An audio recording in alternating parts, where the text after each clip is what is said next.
by Dr. Joaquin Wallace, play-by-play for the Santa Cruz Warriors.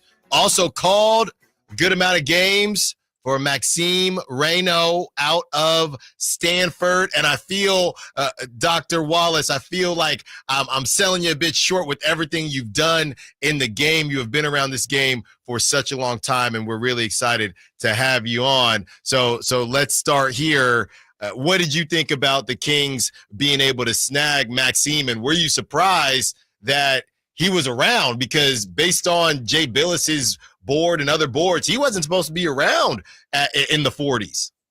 I agree with that. You have a player that was, in some instances, was rated as a number one pick. Mm-hmm. So if you look at it, the Kings, Scott Perry was able to get 2 number one picks, 2 lottery picks in this draft. Mm-hmm. Which helps as well, because now you're able to build your team. And you can see that Scott Perry's putting his DNA on this team, trying to take it to the next level. And what I like about Raynaud, his ability to play from behind the arc. Mm-hmm. Many individuals say he's a stretch 5, but I always refer to him as a flex 5 because he can play inside and out. He has great post moves, can finish over both sides over his shoulders, and can put the ball on the floor. And so when you have that combination, it's going to open up the floor.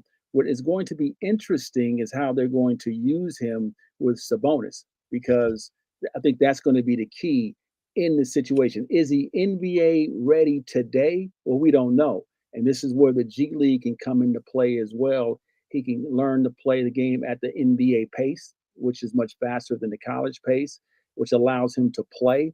Does he play immediately with the Kings? Don't know, but we'll see when he plays in the summer in the Showcase League as well. So I think it's a great pick for the long run. I think that they was able to grab a player, a diamond in the rough, that could be a very influential piece for the Kings going forward. Dr. Wallace, let's take a step back here, because when you said something and you brought up the G League, and obviously you doing play-by-play with our guy Kevin Dana, when you said that, it reminded me of Devin Carter, right? And I just wanted to check in because I know Devin had been injured and then ended up coming back into the fray. Were you able to call any games with Devin Carter? And a lot of people are maybe a little bit down on Devin due to the injuries and things like that. But were you able to come across Devin Carter last season at all? I don't recall. I don't recall, because the games when Santa Cruz played Stockton, I don't know if he was healthy or not. Yeah. But I had a chance to watch him when he played for the Kings. But for the most part, I don't know if he was healthy or not. But I do believe if you sell the player on the importance of going to the G League, looking at it as a positive step, they will go there with the right attitude as well, because it gives you a chance to play. And we've seen what the Warriors was able to do with it last year with a few of their players in the G League, was able to contribute significantly on the roster. Mm-hmm. And so when you look at where the Kings are at, they have 2 5s right now with Sabonis and JV. So how does Raynaud fit into that? So if you do play him on the roster, is he going to be able to get his fitness level in order and play a lot of minutes? Because you're talking about, in regards to NBA game, there's not too many minutes that you can kind of maneuver. So you have to allow him to grow and get better, and again, play at the NBA pace, because sitting on the bench is not going to allow him to grow. Yeah, I know that is the truth. Talking to Dr. Joaquin Wallace, play-by-play for the Santa Cruz Warriors, and also doing some Stanford games and things like that. Let's talk about the Kings draft as a whole. What did you make of Nick Clifford? And obviously we talked about Maxime and some of the moves that they made in undrafted free agency. Kings fans didn't know how to feel, Doc, as far as the fact that they were happy and that they felt like Scott Perry and the crew had a plan and executed the plan. Wouldn't you believe it?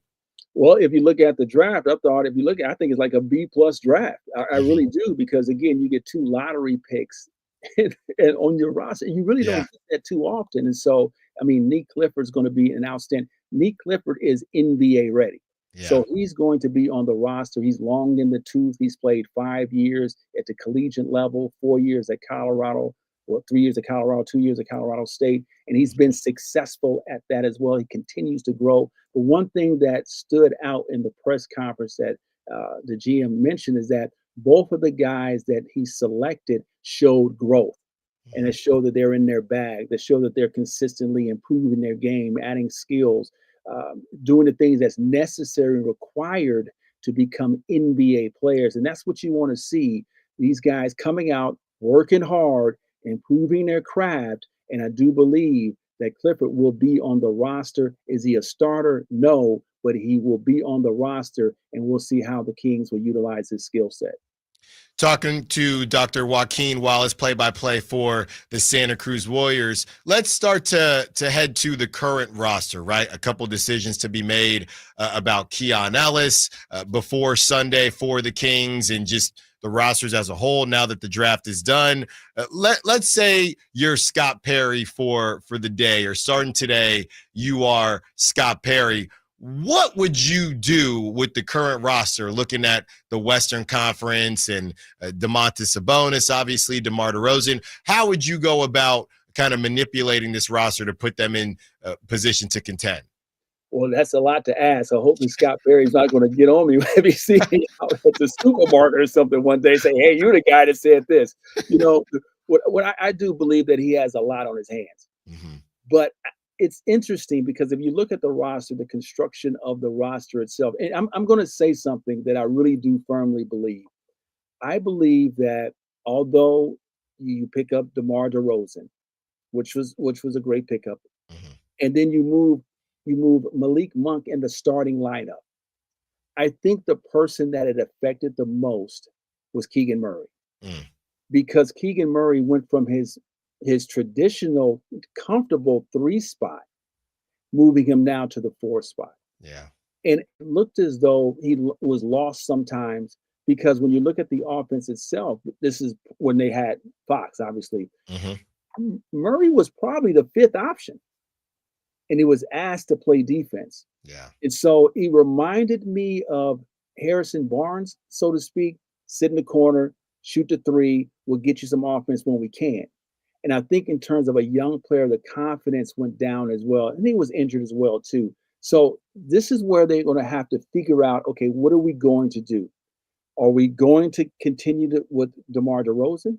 Are we going to move DeRozan? Because if we move DeRozan, then we can move Murray back to the 3 spot, his traditional spot. Are we going to bring Malik Monk off the bench? Because remember, he would have been a 6th man of the year if he wouldn't have been injured. Right. The year that Nas Reed won that. And so how do you manipulate that? Now you ask about Keegan Ellis. We know Keegan Ellis is an outstanding defender, need to improve his offensive skill set, but he did shoot the ball well from behind the arc. Right. So he brings a lot to the table as well. So you have a lot of pieces to a puzzle, and you have to be able to successfully negotiate that. Now, with that being said, I think if I'm Scott Perry, my job is to look at the future. And I really do believe that you can build around Ellis. You can build around Murray, obviously, and Levine. You have those 3. You have Sabonis as well. Now you have Clifford, who's going to be an outstanding player as well. Now, what are you going to do with Carter? Mm-hmm. What are you going to do with Malik Monk? In my personal opinion, I think Malik Monk is better served coming off the bench. And so from that perspective, it's going to be challenging for him. That's why he gets paid the big bucks. I don't, make these decisions. But I think that's what it's going to come down to. Where is he trying to go? Are we going to win now, or are we going to win in 2 to 3 years? If you look at the teams that's been successful, OKC, it took them several years to get to where they're at. I think they won 20 games last year or 2 years ago, and now they win the NBA championship. So how are you going to handle this? Because you have assets, you have pieces, but you have to make sure that these pieces fit. You can't put a square peg in a round hole. So you got to figure it out how they're going to make it work. Do you think that it's time, and Keegan has an extension coming up, and we go back and forth with how much he should get, the Trey Murphy contract, or in whatever realm you think makes sense for these rookie extensions? Do you think it's time, and part of the reason they should move on from DeRozan, do you think it's time to have that conversation with Keegan, even if it's official, unofficial? Do you think it's time to say, we got to see what we can really get with Keegan and stop kind of messing around. And he's Doc, I'm watching him running around guarding Steph Curry. The next day he's guarding the center. Come on, man. Let's find a role for this dude and see what he can be.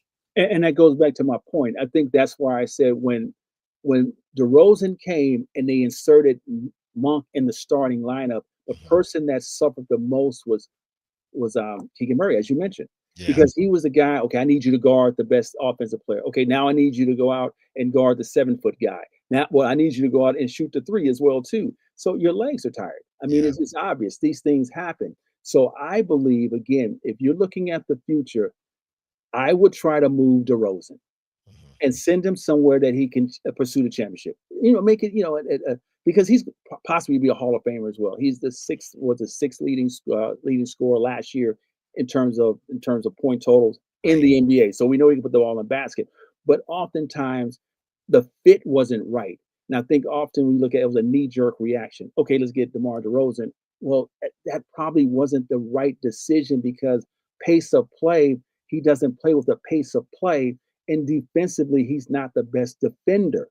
So now you start both Monk and DeRozan. You have two guys that really don't defend well from the perimeter, and the pressure now is shifted over to Keegan Murray. You have to do that, and you've seen his offense suffered as well. Dr. Joaquin Wallace. Doctor, thank you so much for joining us play-by-play for Santa Cruz Warriors. So be sure to check him out when the G League starts. And it's going to be exciting with the moves that the Kings made throughout the draft and also the undrafted pickups that they have. Doctor, are you headed out to Vegas for Summer League or no? I'm going to try to get out there. I like to see the young talent, and I like to see the guys that played in the G League to get a chance to play and try to make a roster. I mean, I think that's extremely important. You look at the young talent as well, too. Should be extremely important. I know you guys are excited with Stockton, who won the G League championship last year. They did a great job. Mason Jones out there. I think he's an NBA guy. You got to try to find out where he can fit as well. I've watched him give Santa Cruz the fits. The last couple of years, they got to find a guy. You have to find a place for this guy because he is an NBA guy. He's not a G League guy. Doctor, thank you so much. We got to do this again soon with Stockton taking on Santa Cruz, and we can go from there. But we appreciate you, and if I get out there to Vegas, we'll definitely link up. Appreciate it, man. Thanks for having me. Great stuff there from Dr.